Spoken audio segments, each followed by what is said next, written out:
जय गौ माता की। हमारे बहुत ही सम्मानित लोकप्रिय सांसद दीपेंद्र हुड्डा जी, भाई इंदुराज नरवाल जी जो विधायक है बड़ौदा से, और हमारे गौशाला के प्रधान, वह सभी क्योंकि टाइम की बचत करना चाहते हैं, सभी बुद्धिजीव जो यहाँ पहुंचे हैं और सभी गौ भक्त। आज लंबी चौड़ी राजनीतिक बात नहीं कर पाएंगे क्योंकि मैं तो धन्यवाद करता हूँ एमपी साहब का कि अपराध की वजह से आज हमारे बीच में पहुंचे हैं। क्योंकि आप सबको पता है, पेपर के माध्यम से पता लगा होगा कि आज एक जरूरी मीटिंग है 2 बजे और उसमें एमपी साहब ने पहुंचना जरूरी है, लेकिन आपके साथ लगाव इतना है कि उस मीटिंग का टाइम को देखते हुए आपके बीच में पहुंचे हैं। और मैं ज्यादा समय नहीं लेकर इनका आभार प्रकट करता हूं एमपी साहब का जो इतना कीमती समय दिया।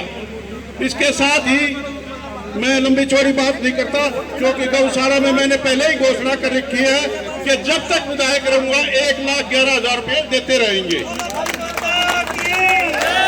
और एमपी साहब से भी प्रार्थना करता हूं,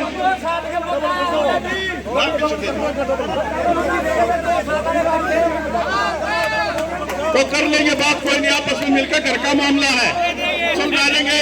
अगर घर का मामला है कर लेंगे हम जो भी। मैं एमपी साहब से प्रार्थना करता हूं कि हमारी गौशाला में ज्यादा से ज्यादा सहयोग की बात करें, वैसे पहले भी की है, उसका आभार प्रकट करते हैं। धन्यवाद। जय हिंद, जय गौ माता को जानता हूँ, सारा अपना इलाका है, सारा अपना परिवार है, फिर भी किसी को ये हो कि भाई नाम नहीं लिया गया तो भाई बाद में राजेश बैठे तो बहुत बैठे हैं, मैं तो लगभग जो बैठे भी हैं जो खड़े भी हैं, या जो बूढ़ा मुँह कर रहा है तो इसका नाम नहीं लिया था। तो भाई देखो सारा अपना इलाका है, बहुत से आसपास का गांव गुहान सारा, तो भाई किसी के अगर यूँ हो कि भाई उलाना में बाद में तो मेरे जाते हुए उलाना दे मेरा नाम नहीं लेगा तो पंचायती बात है, मेरे को अभी बता दो, मैं तारा नाम अभी ले दूंगा भाई किसी का रहेगा तो। नहीं तो भाई थोड़ा सा समय का अभाव है, मैं सबसे थोड़ा सा है, हाँ ले दिया मैंने एसीपी साहब का नाम ले दिया क्योंकि ये गौशाला के प्रधान के रूप में इनका नाम लिया था, एसीपी का नहीं है, अब इनका गौशाला के प्रधान के रूप में इनका नाम है। तो मैं सबसे पहले अपने गांव को और गौशाला को अपनी तरफ से बहुत बहुत शुभकामनाएं देता हूं। और ये अपने गांव में और सार्वजनिक प्रोग्राम मैं समझता हूं कि क्योंकि ये कोरोना की दूसरी लहर के बाद सार्वजनिक कार्यक्रम का ये मौका मिला है गांव में, क्योंकि जो अप्रैल मई में जो दूसरी लहर आई उसके बाद कोई सार्वजनिक प्रोग्राम गांव में मेरा नहीं हो पाया था।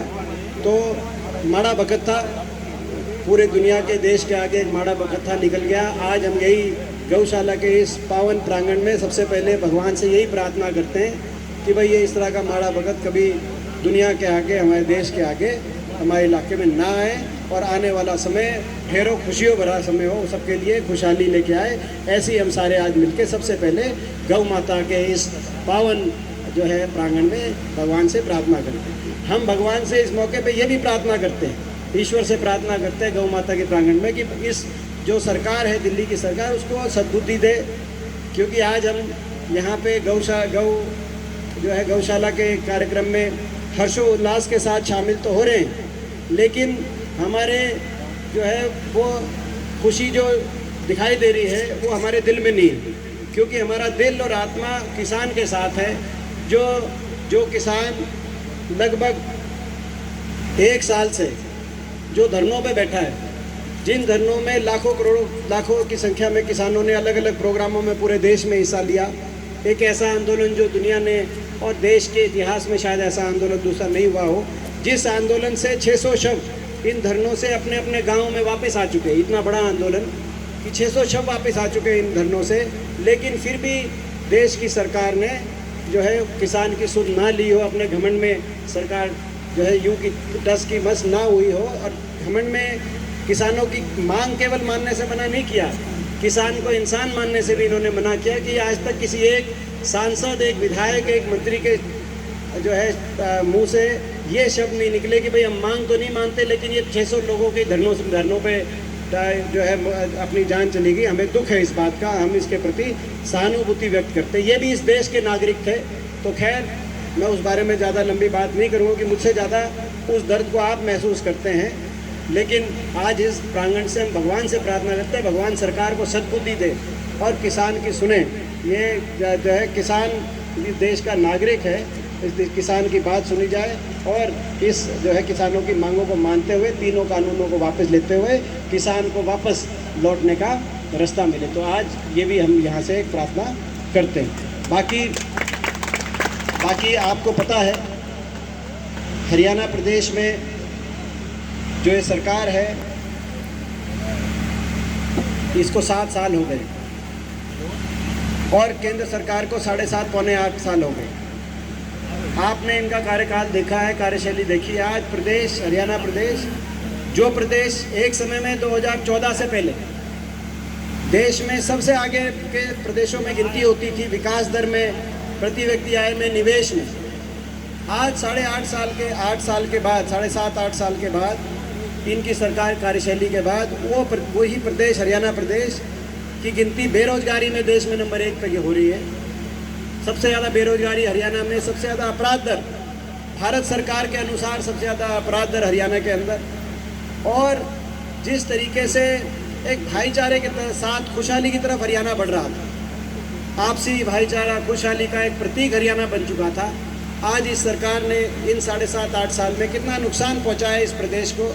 आज प्रदेश के कोने कोने में लोग उस बात का मन से उस बात की का एहसास करते हैं। स्थिति ये है कि सरकार जैसे कोरोना में लोग क्वारंटाइन हो गए घर में, सरकार भी क्वारंटाइन हुए, चंडीगढ़ अपने घर में बैठी है। मुख्यमंत्री उप मुख्यमंत्री कहीं भी जाते हैं तो लोगों की नाराज़गी का उनको सामना करना पड़ता है। आज जो उप मुख्यमंत्री उनका झज्जर का कार्यक्रम है तो बहुत बड़ा वहाँ पे अभी इस समय प्रदर्शन चल रहा है, जहाँ पे पानी की बौछारें और इस तरह की बातें वहाँ के जो है दृश्य में देख रहा था अभी रास्ते में। तो ये स्थिति क्यों आई? इतना अविश्वास लोगों में इस बात पे जो सरकार में चंडीगढ़ में लोग बैठे हैं उनको इस बात की सोच में मंथन करना चाहिए। पटरी से उतार दिया प्रदेश को। मैं छोटा सा उदाहरण देता हूँ, पटरी से ऐसा कोई नया काम तो इन्होंने किया नहीं, मगर जो पुराने अपने टाइम के मंजूरशुदा काम थे उन कामों को भी पूरा कराने का इन्होंने, जिसमें सोनीपत में IIIT आनी थी, आज वो IIIT का अभी तक पता नहीं कब तक आएगी नहीं आएगी। रेल कोच फैक्ट्री लाट जोली में रेल कोच फैक्ट्री आनी थी, 2-3 हज़ार एकड़ में बहुत बड़ा प्रोजेक्ट आना था, वो रेल कोच फैक्ट्री बनारस चली गई। महम में अंतर्राष्ट्रीय एयरपोर्ट आना था। अगर एयरपोर्ट एक अपने इस तरह आता जैसे गुड़गांव में के नज़दीक एयरपोर्ट आया तो पूरा गुड़गांव विकसित हुआ। यहाँ पे एयरपोर्ट आता तो ये पूरे इलाके को रोजगार के अवसर मिलते, रेल कोच फैक्ट्री से अवसर मिलते। जो अपनी IMT बनी खरखोदा के अंदर, इसमें मारुति आनी थी। आते आते हमारे समय बात होती थी मारुति से, जब हुड्डा सरकार थी, इसमें मारुति आनी थी, बहुत बड़ी मारुति आती, हमारे पूरे इलाके को कितना, उसमें आने वाली पीढ़ी का हमारे जो भविष्य है उसको कितना सहारा मिलता है, इस बात का आप अंदाज़ा लगा सकते हैं। लेकिन वो अब 7.5-8 साल के बाद भी बात होती है, बीच में थोड़ा सा कभी काम हो जाता है, लेकिन आज तक कोई उसकी तरफ भी कोई ठोस कदम उठाने का काम नहीं हो। मैं इसीलिए ये बातें आपके बीच में कह रहा हूँ क्योंकि पूरा हमारा जो इलाका है, ये जो गौशाला है, इस गौशाला में मैं चेहरे देख रहा हूँ। यहाँ पे कई बहादुरगढ़ हल्के के, कलोई हल्के के, या जो है गोहाना हल्के के, केवल खरखोदा हल्के के नहीं, मेन आदमी यहाँ दिख रहे हैं। तो आज मैं आप सबसे कहना चाहता हूँ कि भाई आप लोग जो हमारी नई पीढ़ी में जो है ये जागृति लाने की ज़रूरत है कि भाई ये मौका है। पूरा प्रदेश में मैं हर जगह जा रहा हूँ, हर लोग इस सरकार से त्रस्त हो गए हैं और हुड्डा साहब की तरफ और आपकी तरफ आशा भरी नज़र से देख रहे हैं। ये मौका है अपनी अगली पीढ़ी में आप ये जो जागृति लाने का काम, सारे जो हमारे बड़े बुजुर्ग हैं उनसे मैं यही निवेदन करता हूँ, उनसे ये मैं आग्रह करता हूँ आपका कि ये मौका है, ये मौका अपन ने चूकना नहीं है। 2 बार इनकी सरकार आपने देख ली। मैं आपसे पूछता हूँ भाई, जो है ये जो लड़ाई है हरियाणा में बदलाव की, ये लड़ाई अगर आपका सबका आशीर्वाद हो और छत्तीस बिरादरी का आशीर्वाद हो, क्योंकि ये जो हमारा भविष्य छत्तीस बिरादरी का आगे जुड़ा हुआ है, अच्छा भविष्य होगा। ये रेल कोच फैक्ट्री आएगी, कोई मारुति आएगी, कोई एयरपोर्ट बनेंगे, कोई मेट्रो आएगी, तो छत्तीस बिरादरी के आने वाले भविष्य को संवारने का वो काम होगा, इस इलाके का, पूरे हरियाणा का। तो मैं आप सबसे पूछना चाहता हूँ, छत्तीस बिरादरी बैठी है गौशाला कार्यक्रम, आपका आशीर्वाद हो तो हरियाणा में जो बदलाव की लड़ाई में जो है, इस लड़ाई में आर पार की लड़ाई की तरफ कदम बढ़ाएं। अगर आपका आशीर्वाद हो, एक बार हाथ उठा के आप, मैं सारे इलाके से पूछना चाहता हूँ, मेरा सारा इलाका यहाँ पर भूपेंद्र उठो, भूपेंद्र उठो। मैं ये विश्वास दिलाता हूँ, मैं विश्वास दिलाता हूँ आपका और हमारे इस इलाके का और छत्तीस बिरादरी का आपका आशीर्वाद रहना चाहिए।